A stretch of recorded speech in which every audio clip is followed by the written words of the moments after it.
Hey everybody, welcome to a special episode of the somewhat infrequent, but always entertaining JuggLife Podcast. I'm Chad Wesley Smith, joined as always by Max Montana. The Montana Miracle Man, Max Ada. In today's episode, we are going to be counting down our top 5 strength stories of 2016. So obviously, tons of stuff that's happened. Records broken, drug tests failed, new big meets, new stars in the sports.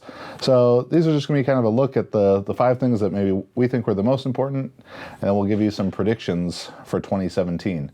First off, a little bit of business. As always, the JuggLife Podcast is brought to you by Bands and B Sessions. It's a lifestyle, as well as some other companies too, but we'll talk about them later. So let's just get right into it. Story number 5, the continued growth of the sport of powerlifting in America and really worldwide. You know, I started powerlifting at the end of 2010 at the first ever USPA meet, the first ever meet the USPA hosted. It was at San Luis Obispo High School, the Central California Open, and I think had 36 lifters in it. What year was that? October 2010. 2010? Yeah. 36 lifters. And now in 2016, I'd say every weekend you could drive about 2-hour radius here from Juggernaut HQ in Laguna Niguel and find a USPA meet that has at minimum 90 lifters. Yeah. If not 120, 180, 200. They have multiple meets a year with 300 lifters. Yeah. So, you know, USPA is huge. The USAPL, you know, last year, 2015 Nationals, everyone's like, oh my God, there's 1,200 lifters or 1,100 lifters at Nationals. Like how, you know, is it just a fad? Is it going to keep going? What's going to happen? Again, Atlanta, 5 platforms in September. 5 platforms, 4 days. Yeah. 1,200 lifters with, you know, raised totals compared to the previous year. I still think they need to continue to raise them. Yeah. But it's here. It's, you know, it's not like it's mainstream, but it's compared to, you know, definitely when I started. And when did you begin your illustrious powerlifting career? Yeah, the first meet I did was in 2011. Yeah, like the summer, maybe June, July 2011 was an SPF meet. Yep. Super training, right? No, it wasn't. It was at like CrossFit Pleasanton. Okay. Jesse Burdick had a club there, and I was the only raw guy in the last flight at the time. Everyone else was suited. Everyone, you know, and I think I squatted like 600 or something. I remember getting rack heights at my first meet. I had never been to a powerlifting meet, mind you, when I did my first meet.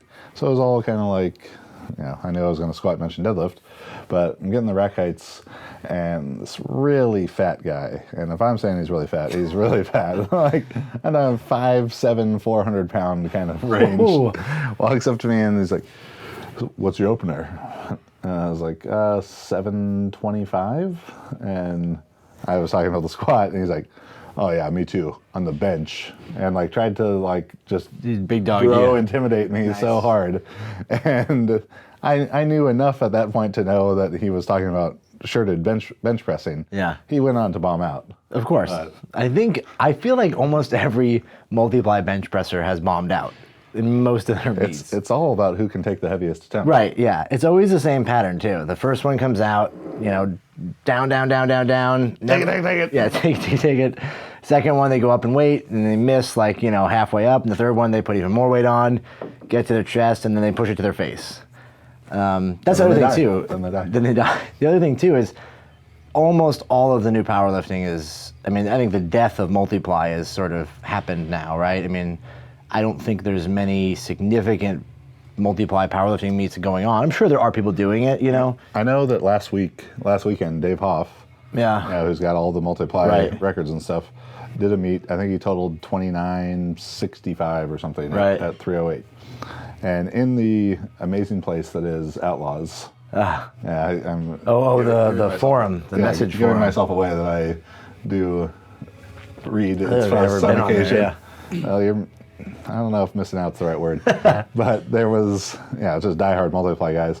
They were talking about how happy they were that there were no videos of it because it wouldn't give the raw guys, the raw trolls, any ammo. It was just big weights. Now you can't say anything about it, brother. Oh my God. Yeah. I think the biggest growth has got to be in USAPL and USPA, which is really cool because both of those federations are clearly the most legit of all the federations. You know, it's not a dig on anyone else, but there's got to be the best, and they just happen to be those federations. The judging is super strict, so it's not strict. The judging is completely within the realm of the rules, I think, which appears to be strict to some people. But like most people are actually, it's cool because people are getting into the sport and it's growing in a way that people are showing what they want, right? In a positive direction. Yeah. They want to do meets where the judging is the same standard. They want a little bit more strictness. They want, the raw and raw with wraps type stuff to be, held to the same standard where it didn't get carried away like all of the where it did become progressively looser and looser. Yeah. In 2010, 2011, 2012, I guess when Juggernaut was probably at the forefront of making some of these criticisms of multiply powerlifting and saying, maybe Westside's not the best way to train in the world, and where there was very heated internet debates going on, I was on several occasions called divisive, that I was being very divisive. And I actually took that as a compliment because I was interested in being very divisive. I was interested in dividing what was real and what was total bullshit. Yeah.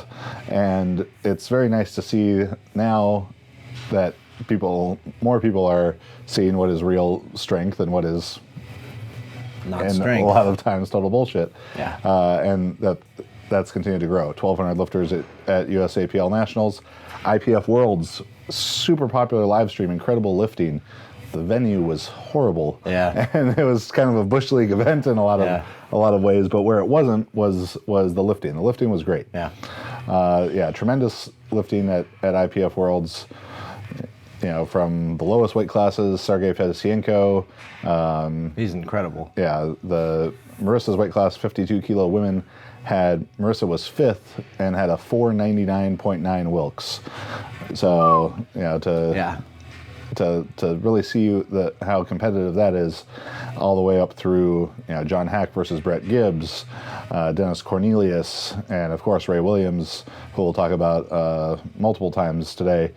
But a huge event that was put forward very well through the live stream that people were engaged and watching and excited about. Yeah, but it's one thing too.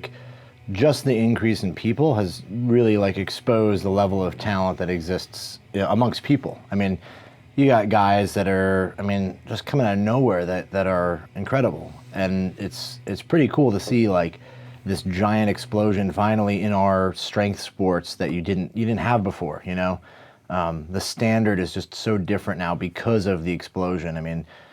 If Jesse Norris had never come into powerlifting and none of these guys have ever done it, the numbers would seem so different. But now you have Brett Gibbs, John Hack, what is possible, I think, is still only being the surface is only being scratched at, and we'll talk about that a little bit more.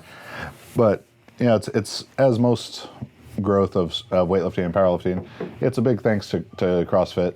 Yeah. Because if 5 years ago, you were sampling people on the street and asking them, do you know what a squat or deadlift is? Yeah, no one. You lift weights, you do this one? Yeah. How much do you bench, whatever it's going to be. There's just so many more people who have, varying degrees of interest, but that's allowed, and the advent of social media and people with who are producing great content and great channels, whether that's two fine-looking gentlemen in front of you, people like Meg Squats, Johnny Candido, Mark Bell. It's just growing so much, the reach. Ray Williams' squat was on ESPN. He got 1 million views on Instagram when he squatted 1,000 pounds. That's a huge, huge thing. Yeah.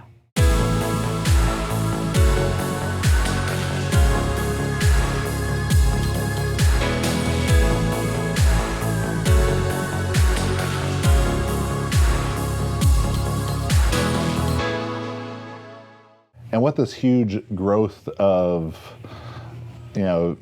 potential viewership and potential customers has created is the chance for powerlifters to make some money, whether that's in prize money at meets, whether that's in sponsorships, online coaching and all that kind of stuff. But the money at meets is really, I think, the most interesting thing. Yeah. I mean, there's the fact that there's actually prize money at some of these meets, and some of these meets is a lot of prize money. Yeah. So a few months ago, I had the opportunity to compete at, up to this point, what would be the biggest meet money-wise ever, I'd imagine. I'd have to go back a lot of years to find a bigger one probably, and that was Big Dogs, Pro Raw Big Dogs in Melbourne, Australia, this past October, and that offered $30,000 of prize money, Australian dollars, $15,000, $10,000, and $5,000.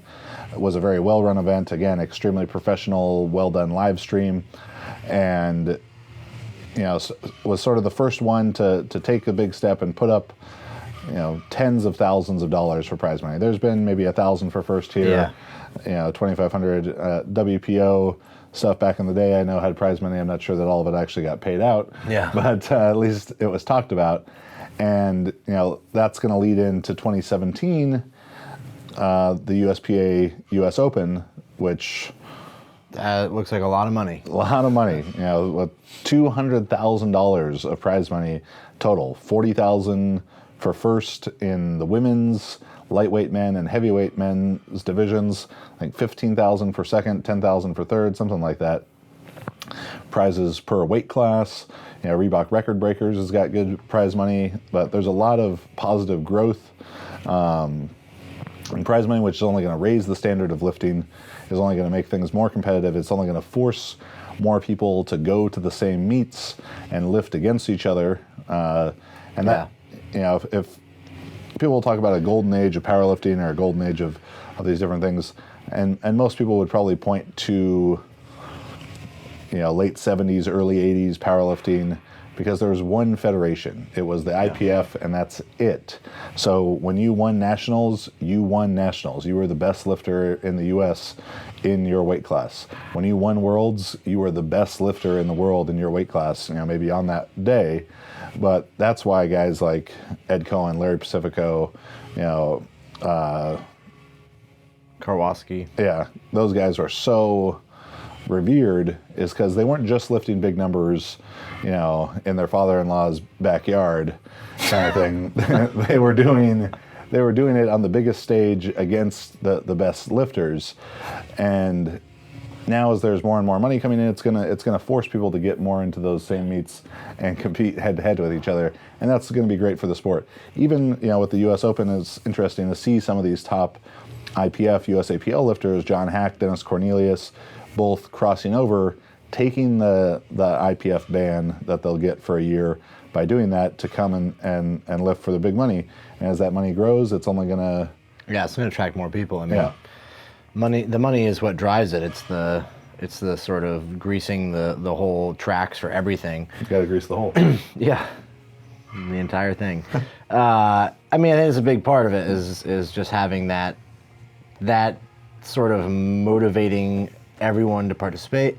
If there's a chance to win, I mean, look into the future. If there's a chance to win $100,000 as a powerlifter at a competition 3-4 times in a year, that would be, obviously a ways down the road, but it's not unreasonable. It's something that could exist. I mean, because there are powerlifting companies, strength companies that are making a lot of money. A lot of money. Yeah. And who could put up some big prize money. Yeah. And it's going to take, the right person to organize it and do everything to make it happen. Yeah. But I mean, the reality is if you had a meet that had $100,000 in it every year after 5 years and people found that out, big, strong guys, I mean, how many people are going to show up to that? Yeah, just because at one point, Eric Spoto was just some guy bench pressing in a gym. Yeah.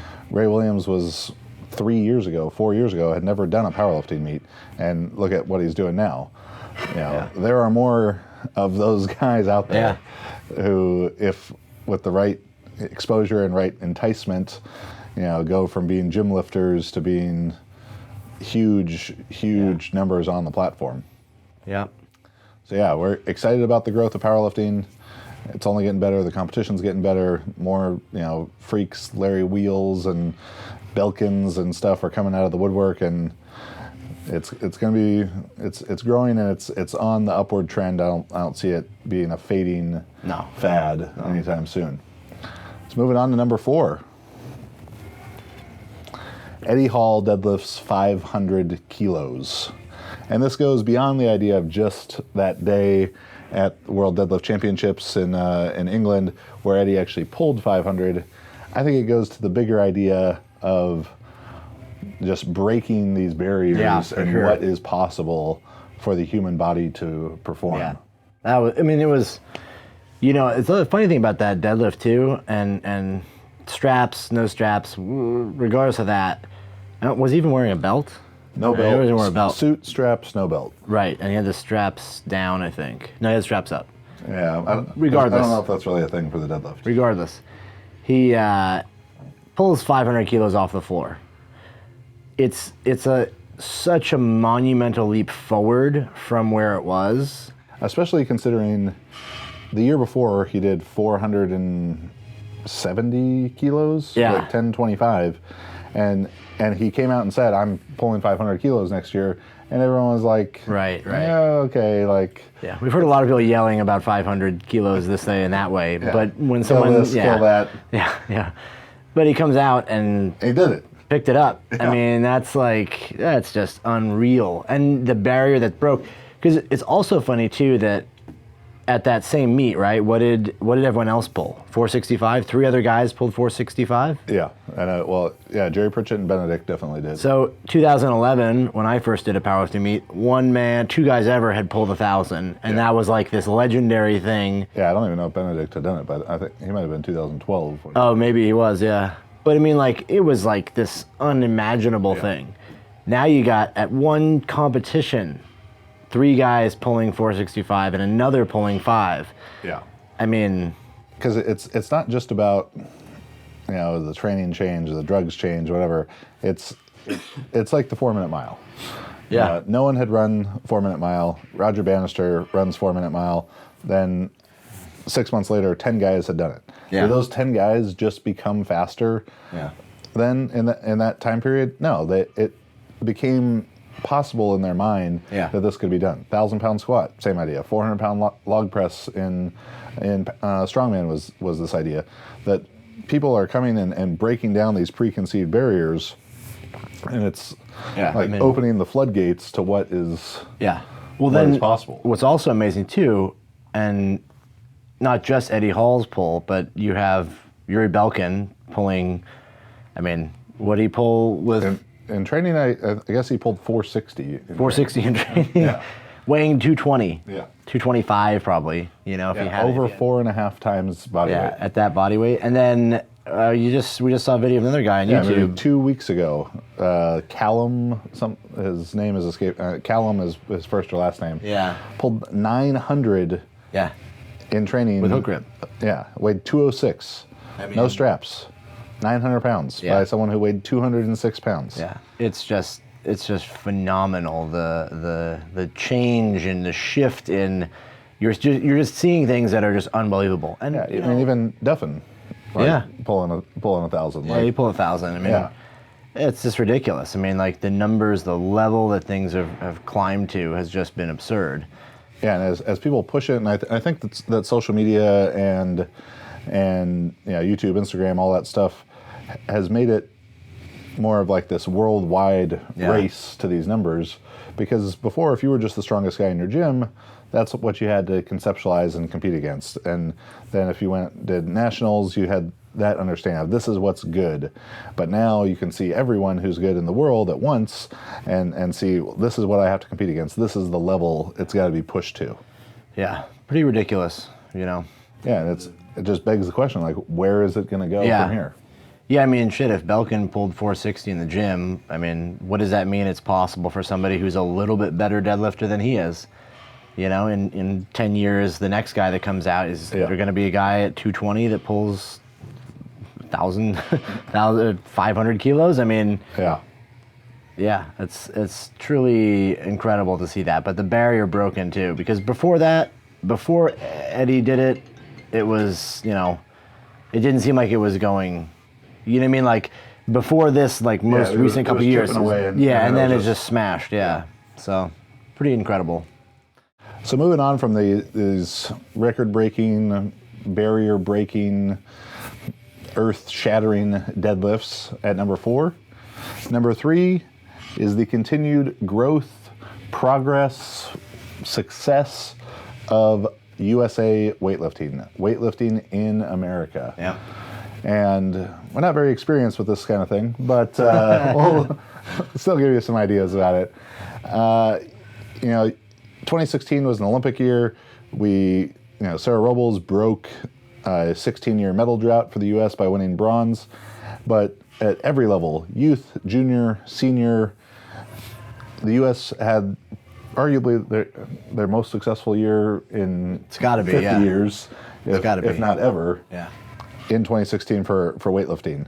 And it was just a big year for USAW as an organization. I think there's a lot of positive things going on in the sport of weightlifting in the U.S.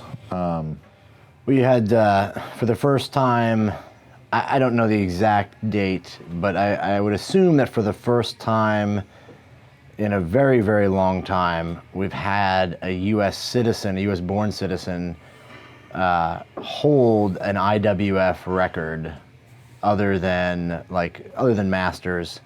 It's a youth record, so it's still not of quite the same caliber as a senior record, but CJ Cummings holds a youth record, and currently the American youth record is higher than the world youth record. 183 is better than his previous 182. I don't know if that's ever happened in the modern era of weightlifting, post 1972 when they eliminated the press, which is just monumentally, that's a monumental success, I think. Yeah, and that's probably the most exciting thing going on in USA weightlifting is this youth movement. Yeah. CJ gets so much attention, and rightfully so. Phenomenal athlete, phenomenal lifter, incredibly consistent. I mean, all the time seems like 5 for 6, 6 for 6. He and his coach Ray Jones are going in with a plan, executing that plan. But half a step, if even that, behind him, Harrison Morris in the 77 kilo class, tremendous lifter. Yeah. Same age, a couple months older. I think he's 17. I think Harrison's 17. I think it's a 2000 birthday at AO. Oh, really? Yeah. Oh, maybe he's 16 then. Yeah, 16 or 17 years old, 77 kilo class. He went 146. Yeah, 146, 182. At 77. Yeah, at the AO, missed the jerk on 187. Has jerked 190 or 191 from blocks. Yeah. If CJ Cummings wasn't around, people would be talking about Harrison Morris as the best youth lifter. He definitely is. He gets overshadowed by CJ clearly because CJ is just the tiny the edge better there. But the fact that there's 2 of them now that are both attacking youth records, and then there's a very big significance to breaking youth records because there's a very, very high correlation between lifters that are successful, lifters that hold world records in senior level, were lifters that held junior world records and youth world records. Lifters that won youth worlds, went on to win junior worlds, go on to win senior worlds. It's very, very unlikely that course is circumvented, right? They all start young and develop through the ranks to the top. So having our lifters already there means that we're on the right track. We have the first step. The next step is junior worlds. I'm sure that as long as those lifters progress and their coaches are seem to have done the right things, they're going to go through that and then to seniors. In 5 years, will Harrison Morris and CJ be battling, for medals at senior worlds? It's very likely. Yeah. So there's just tons of junior and younger talent. Let's even say 21 and under. Maddie Rogers, CJ and Harrison, Megan Siegert, Haley Reichert, Omar Cummings, a handful of 56 and 62 guys from Lifting for Life, who are A-session lifters. The girl who got 4th or 5th, I think she got 4th in the 53s. Yeah. She's 15 years old, CrossFit teen games champion. Jordan De La Cruz, Jesse Bradley. There was a bunch of girls there that at the AO that were 15, 16, 17, clean and jerking 200-pound range. Yeah. Which is impressive for any woman at that, body with those body weights, but at that young. Yeah, I think it's, again, the same thing as the 500 deadlift. It's like these things are just suddenly, that benchmark gets moved so far that it doesn't even seem strange for a girl to come in the gym when she's 16 years old and snatch 200 pounds one day. It's just, that's the number that you do as that athlete. Yeah, and previous to running Juggernaut, I coached high school football and track, and and we weren't like a powerhouse school or anything, but we had strong kids, and you're like a pretty strong high school football guy, if you weigh like 175, 180, and you're cleaning, 250, 275, yeah. Especially as not a weightlifter, like that's pretty solid. So 115 to 125 kilos. If there would have been a 120-pound girl walk into the weight room, and like I cleaned 140 kilos in high school. I fancy myself to be a pretty strong guy. If Megan Siegert or Haley Reichert came in and weighed half as much as me and clean and jerked 220, like, yeah, it's insane. It would have been just this jaw-dropping, I think it's emasculating thing. It's cool because it's really starting to showcase that we actually have people that have talent levels beyond what anyone has probably seen before in weightlifting. I mean, we know of the Suleiman Alous, the Ilya Ilins, these guys. There's always these guys that are just monolithic in their capacity to win. But what's going to happen the next 10, 15 years when we tap into, in the United States, if you tap into the depths of talent we have here, you might see 3 guys here that can do the numbers that people like Ilya do, and probably doing it clean is a completely different story. You're just, it exists, and we just will get better and better at it. Yeah, and the drug excuse, and I've said this before and I'll say it again, the drug excuse has to be put aside from USA Weightlifting. And we'll talk some more about changes with that, but we're never going to do them. US American weightlifters are never going to get to do what Kazakh and Russians and stuff is going on. But the talent exists if it's developed right. We just have to do so much of the other stuff right in terms of recruiting the right people and then developing them. To that effect, there's been some exciting, interesting changes in the structure of USA Weightlifting that's going to, I think, have potential long-term, very positive impacts. Number one, starting at the top, we have a new CEO. We have a new president. We have new high-performance directors. Maybe they changed the I'm title. sure Colin's angry at you right now for saying those words. Who knows exactly what the title is? Yeah, maybe they changed the title. But a lot of new leadership in USAW. Phil Andrews as CEO, Ursula Papandrea as the president, Tomas Fayer as our coaching director, and Pyros? My buddy Pyros Dimas. Pyros Dimas? Does he know about weightlifting? You do weightlifting? Not very well-known name. Yeah, Pyros Dimas as the technical director of USAW. Considered by many people to be one of the greatest weightlifters, if not the greatest weightlifter of all time. So with those changes and the new leadership and new direction and new energy in USA Weightlifting, I think there's just a lot of positive growth on the horizon. Something that maybe was looked at as not a positive at the time, but at least we're trying to spin it as one, was the closing of the Olympic Training Center in Colorado Springs, or the closing of the weightlifting program there. That meant that here at Juggernaut HQ, we got some refugees in Anthony Pomponio, Colin Burns, and Courtney Batchelor, and it's just going to change the landscape of things. Without that centralized location, it's going to put the onus on companies like Juggernaut, like MASH, and so on, to be able to support lifters, to be able to develop lifters, and I think in the long term can be definitely a positive for USAW. Sure.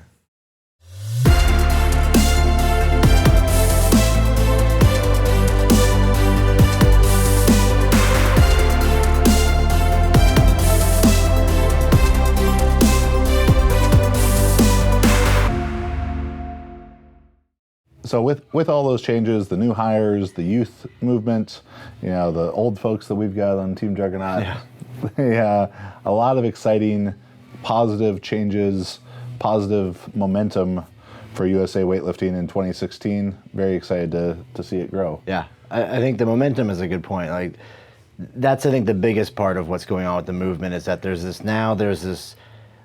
enough people involved, there's money being made. When that stuff all happens, people don't want to let go of it. It's not that people are going to just walk away from it or let it dissolve. There's people that probably now were doing CrossFit 10 years ago and got into it. Maybe they have kids that are now lifting at these meets.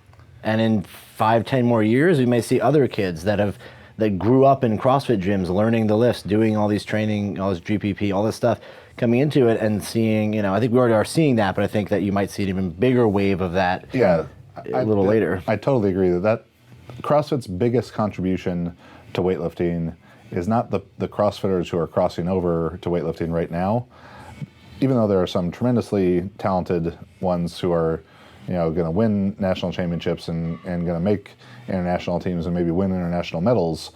It's the kids of current CrossFitters. Yeah. People who grew up and when they were 5 years old, they knew what a snatch and a clean jerk were, rather than not getting into the sport until they're 25. And like Colin and Pomp both started weightlifting competitively when they were 25 or after. Yeah, they're older. And are they great lifters? Definitely. Are they going to be extremely successful? Yes. But if they started when they were 15 instead of 25, how much more successful could they have been? If they had been exposed to the sport when they were 5, how much more successful could they have been? That's going to be the greatest thing that CrossFit did. For sure. It's going to be the kids of the current crop of CrossFitters who are going to be the real future and potential international medalists, international champions. Yeah, without a doubt. I mean, that's what you're looking at now is the sort of breeding ground of this next generation and the generation to follow that's going to do well. I mean, it's pretty cool. It's pretty exciting too that it's basically become more mainstream. I mean, lots of people. We were talking to some lady the other day that just on the at a restaurant or something. She knew what a snatch and clean and jerk were. And she said she didn't even do CrossFit. She just knew what they were, which is really remarkable because before no one knew. I mean, no one knew that stuff. And now there's, it's out there. I mean, it's definitely moving in the right direction. There's no way could you possibly think that it hasn't exploded on a level that we didn't, ever foresee before. Yeah. And this, of course, is not to say that USAW is doing everything right and there isn't still a lot of progress and change to be made, but a lot of good stuff going on. And definitely, as weightlifting fans, as weightlifting coach, and you're a man with no experience in purveyor. weightlifting. What am I of weightlifting? I always describe, I'm like the Jerry Jones. Max is Jimmy Johnson. Well, Except we get along better than they did. Yeah. Hopefully I age as well as Jerry Jones. It's probably unlikely. But great stuff going on with USAW. That is our number 3 strength story of 2016. Moving on to number 2. The rising raw squats. Shit is just blowing people's minds, mine included. Yeah. Now, to toot my own horn here, back in 2011, when I squatted 905 pounds at a svelte body weight of 306, there was basically 2 Americans who had squatted 900 pounds in reps, current competing lifters at the time. Myself, Robert Wilkerson. Lillibridge was still in the low 800s. Blaine Sumner was mostly competing single ply or still really playing football at that time. It wasn't like a lot of people were pushing the barrier. Yeah. Now, 5 years later, there's like 20 guys. Everybody. Yeah. Maybe like 20 not Americans. Even cool. It's not even cool anymore. It really isn't. Like everybody 1,000 does is it. the new 900. Yeah. Yeah. And now it's going to be something beyond even 1,000 is the new 1,000. Did JP Price do 1,000 in reps? Yeah. I mean, and that was like, I'm like, I don't even remember. Yeah. Like, I remember I was there watching it. I couldn't remember if it was 1,000. Yeah, we were there watching. But it's like, it's amazing. Everybody's doing. People were barely doing numbers. it in reps, and now there's a half dozen sleeve guys, if not more guys in sleeves doing it.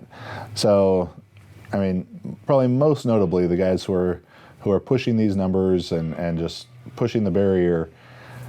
Ray Williams, and then it was Ray blew everyone's mind at IPF Worlds with that 966, and it looked so fast and easy. And then he comes back a couple months later, does 1,005 at USAPL Nationals, and then Jeza Uepa is like, "Whoa, guys, don't forget about me." Yeah, he doesn't. Here's 1,037, 470 kilos training squat, and then comes a week or two after and does 455 in the meet.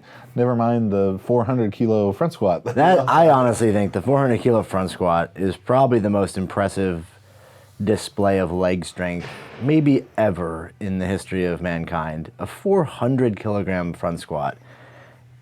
There's no way that feels good anywhere in your body to do a 400 kilogram front squat. And it wasn't like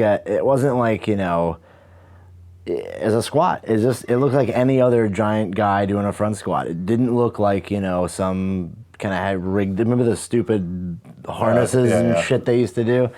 I mean, it's staggering when you think of that number. I guarantee no weightlifter's ever done a 400 kilo front squat. They would never have a reason to front squat 400. Yeah, I know. I mean, there probably have been guys that could. That maybe could have, but I can't imagine they would have gone that heavy. There's an article where Mel Siff says that Serge Redding did 400 for a double.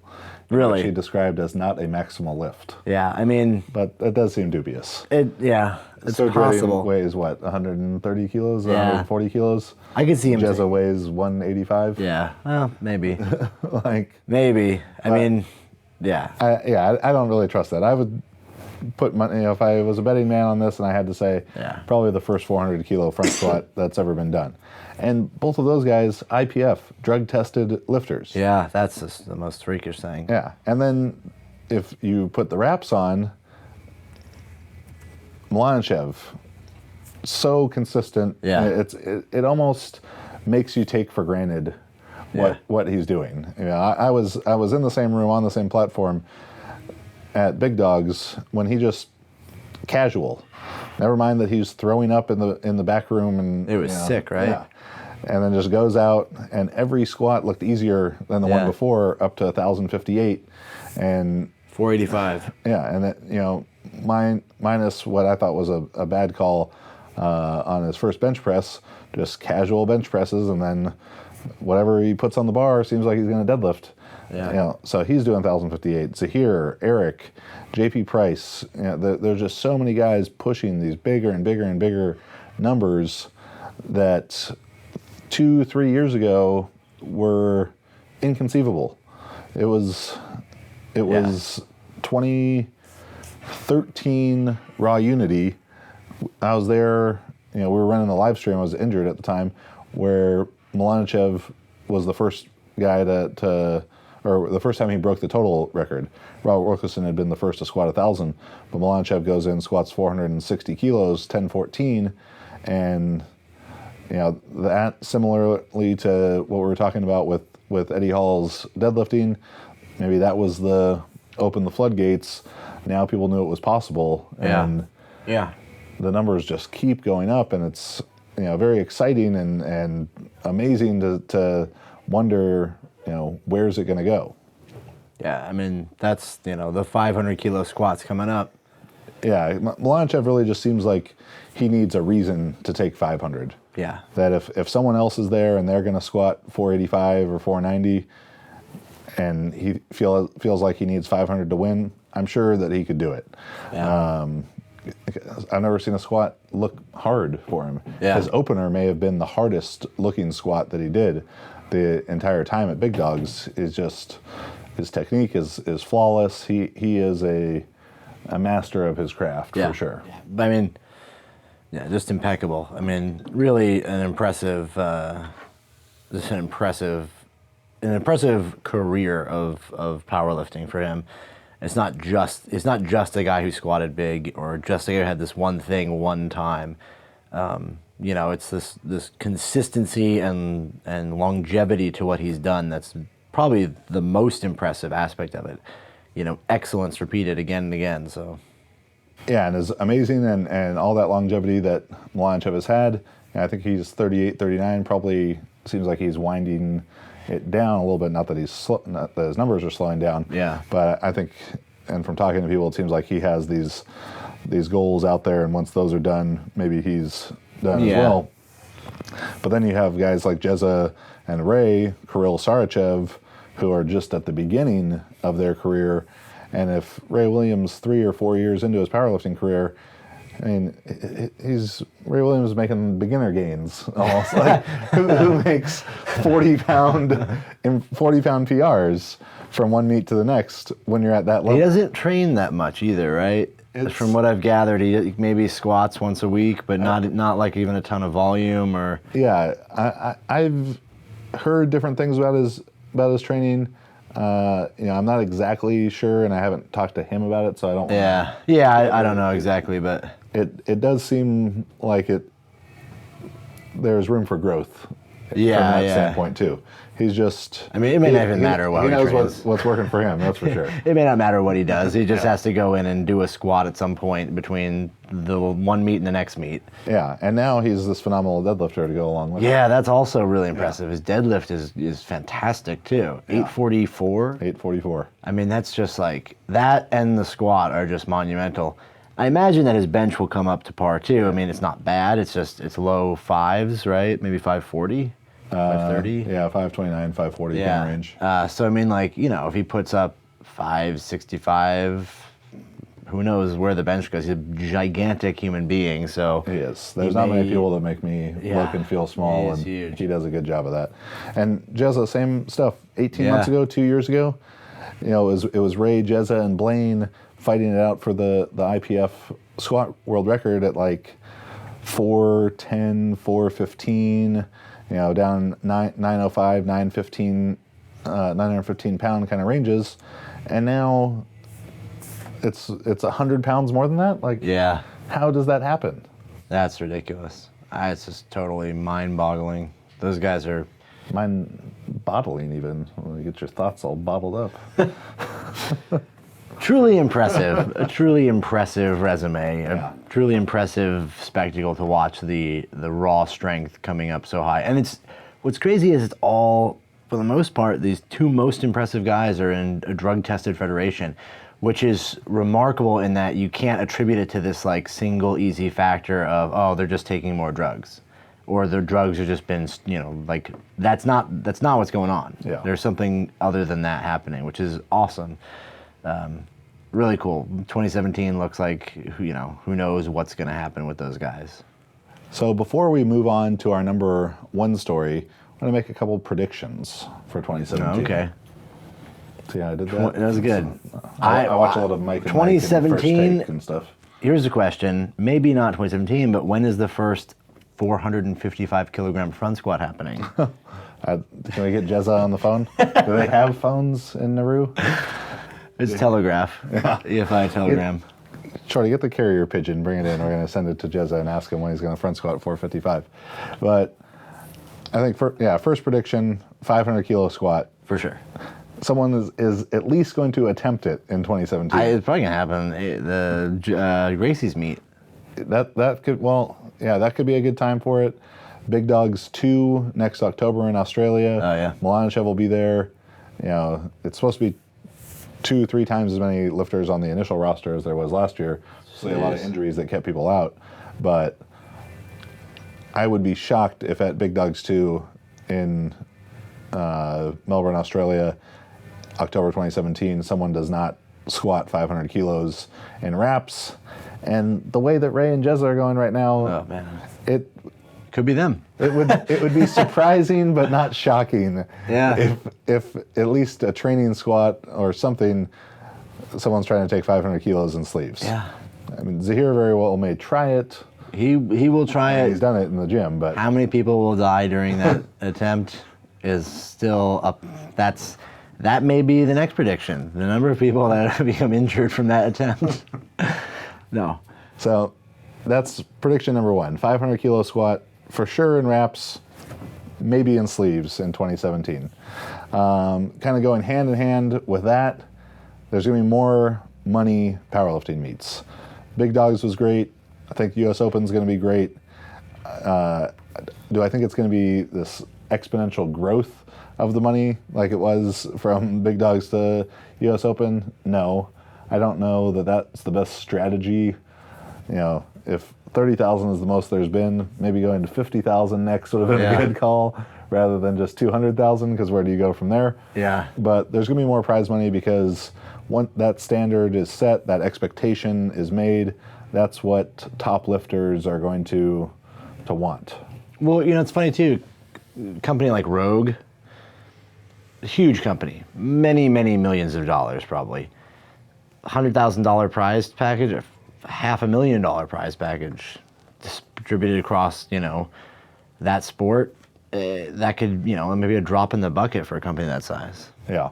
You never know. Especially as at least Rogue specifically gets more and more into powerlifting. Right. Making the Ohio bars, making the competition discs, making, I hear, combo racks on the horizon. But there's going to be more money in powerlifting meets. USAW records, a ton of them got broken in this past year. Yeah. I mean, even just at the American Open, there was 105 Senior snatch, records. 94 snatch, some... There was West Kitts did 174 as 105. Our very own Colin Burns, 173 at 94. He's an asshole, but he's our asshole. That's very true. The second highest snatch ever done in the United States by Sinclair as a U.S. citizen. 1 point behind Oscar Chaplin's 166 at 85. Very significant number. Any other American records at AO? At AO, no one. At Olympic trials, it was like... Trials was ridiculous. All over the place. Trials was off the charts. There was, I mean, so many sessions, records broken. Courtney broke the snatch record, or you know, administratively. Norick broke the snatch record. Kendrick broke the total record. There was a ton. Lucero broke a record. Yeah, there was I'd say over a dozen USAW records broken. Same record, sometimes broken multiple times. And you know, looking at the record list and looking at the lifters, and particularly because Worlds are coming back to the U.S. in 2017, Anaheim in November, there's going to be a lot more. I mean, dozens of American records, senior American records being broken in weightlifting. Yeah, for sure. I'll make this bold prediction: 94 kilo snatch record. Yeah. Gonna get broken. Gonna get broken. Same guy who just broke it. Pretty safe bet on that one, I think. Yeah. Hopefully a lot of those records are going to be coming home here to Team Juggernaut, and just a lot of progress. You're going to see that record book be rewritten. Cummings, obviously, too. Yeah. Year after year after year coming up for USAW. There's a couple of the older records are going to be very hard to break. Yeah. But there's going to be a lot of turnover on a lot of those records. Finally, to that same end, with Worlds coming to Anaheim in November, a bit more of a bold prediction than just USAW American records getting broken. I could see multiple IWF world medals being won by Team USA. Yeah, I could see that for sure, which would probably bring us to our number one story. Yes. Story number one. It's a segue. It's a professional, masterful. All of the massive drug positives from the Olympic Games 2008 and 2012. Huge news, huge shakeup in the entire weightlifting community. I don't know if anything has happened to this degree before. 50 positives, somewhere in the vicinity of 50 positives from the 2008 and 2012 Olympic Games. Yeah, this is what has retested samples. The possibility to change the landscape of weightlifting across the world. Yeah. You know, the American coaches, American lifters for a long time have made the complaint, the excuse, whatever it is, everyone else is on drugs. Well, that's been clearly established now. Before it was just kind of like, yeah, you knew that they were. Well, now everyone knows that they are. So it seems like the IWF and maybe more so the IOC are serious about cleaning up the sport of weightlifting. There's something going on. Yeah. I don't know if anyone knows exactly what's happening there, but someone's getting paid, someone's not getting paid. I will say that in addition to all the drug positives, there is a lot shifting. The tide is shifting very much in favor of clean Western countries doing better at international level meets. They changed the 2015 kilogram rule now to 20 kilograms. So it used to be that you had to open within a combined total of 20 kilograms from your entry total at a competition for men, and it was 15 for women. Now it's 20 for women.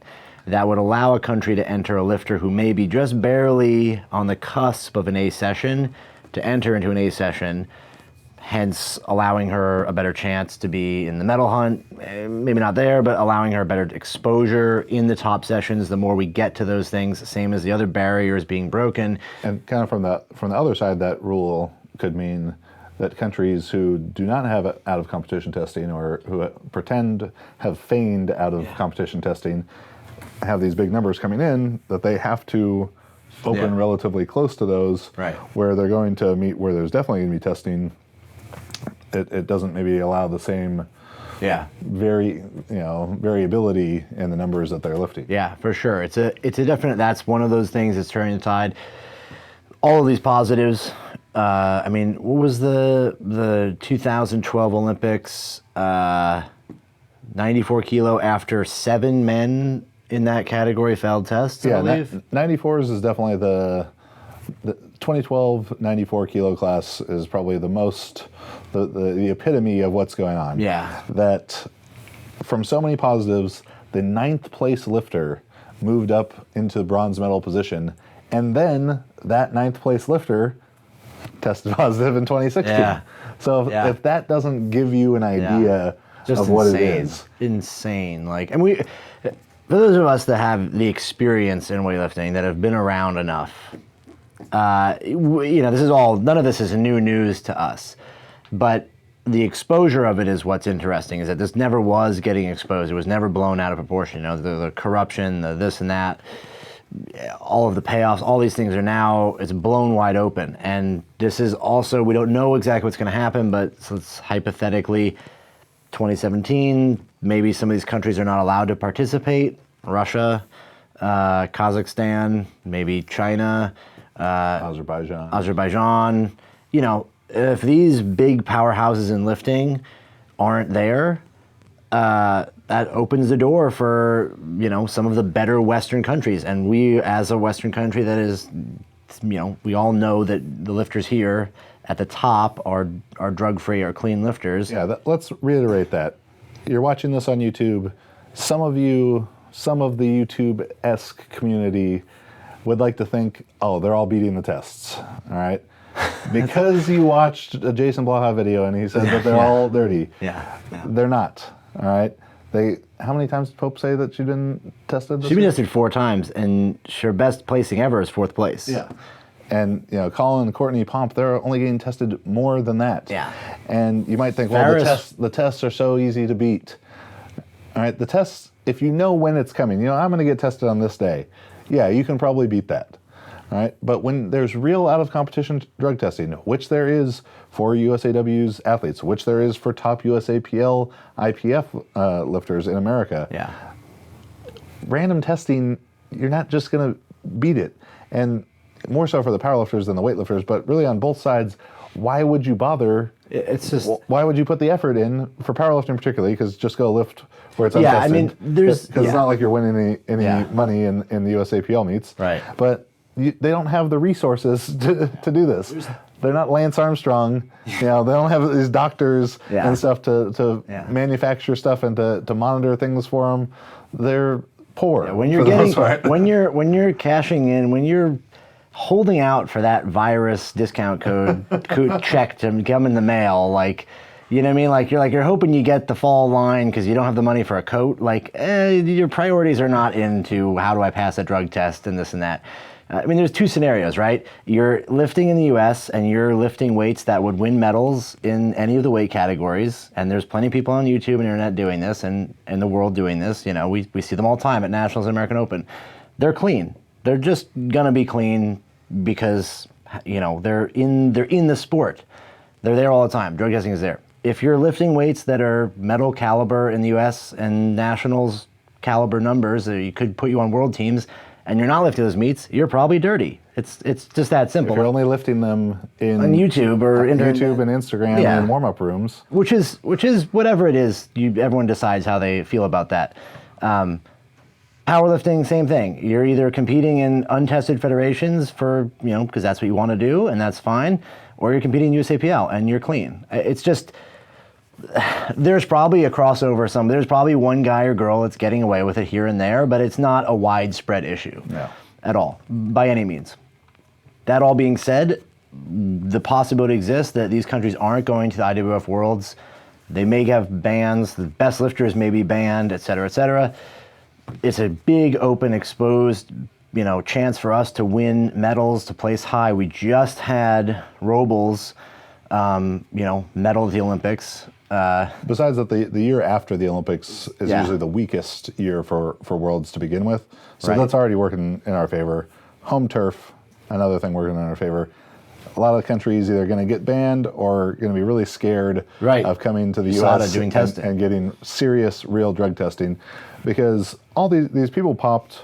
Yes, because there's new, better testing, and they used to only be able to detect winstrol 3 months after the fact, and now they can detect it 9 months after the fact. That's part of it. Yeah. But the bigger, more complex problem of drug testing and in weightlifting is not is it showing up on the test. It's is the right person getting tested. Yeah. Is the test result being reported? Yeah. That's the murkier, darker side of things. That's going to be on the IWF, you know, to clean up. And you see this in the administrative levels of big sports around the world. FIFA, you know, Seb Blatter, the FIFA president, FIFA czar for a long time, you know, getting arrested by the FBI for all the racketeering and money laundering and all this stuff that's going on.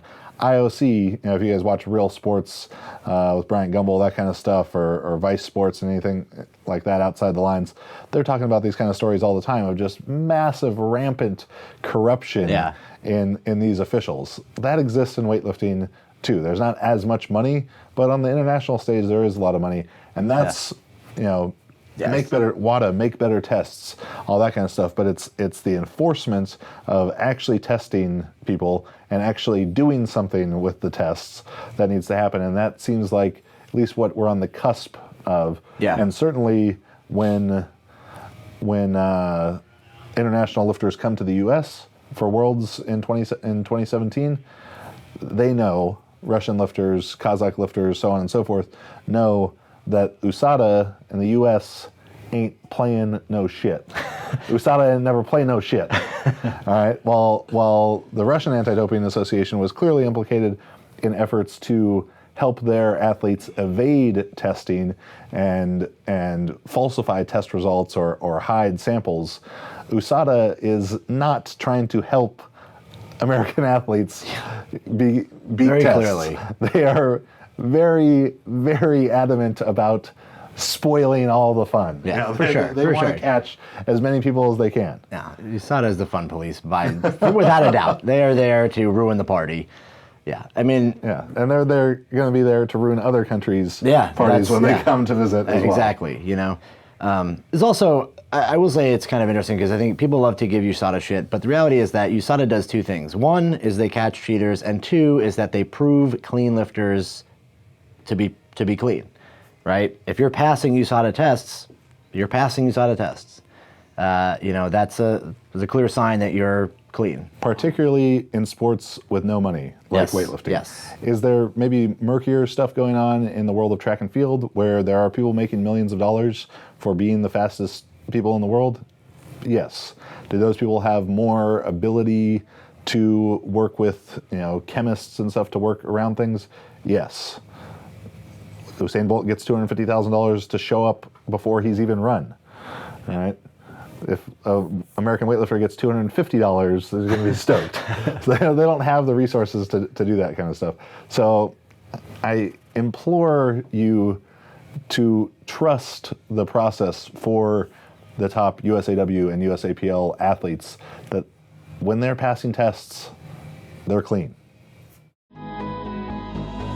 Grind Sports Nutrition is committed to providing athletes with the highest quality supplements to fuel their training. Grind products are designed by Renaissance Periodization and contain only ingredients and dosages with substantial bodies of evidence to support their effectiveness. No fluff or fillers. Get on your grind, because your success is earned, not given. So, tons of potential change and a lot of scandal for weightlifting. Hopefully not so much scandal that they think about taking it out of the Olympics, because I can't see that. A scary aspect of things. You can't see that happening, but it's it's possible. But it's such a I believe there's 3 tiers of sports, and we're like a tier 3, which is one of the highest. The highest ranking, I think. So it's much more difficult to get it removed, I think. Well then. So I mean, it's unlikely. I think the fact that everything is shifting into the tide is all coming in for USA, Western countries, clean countries to participate well at these games at the international level. It will only bolster the amount of money that can come back into it. Then they can start the corruption again when there's more money. But there's definitely a tide shifting in that direction, and more money for everybody, I think, is the thing that they're looking for.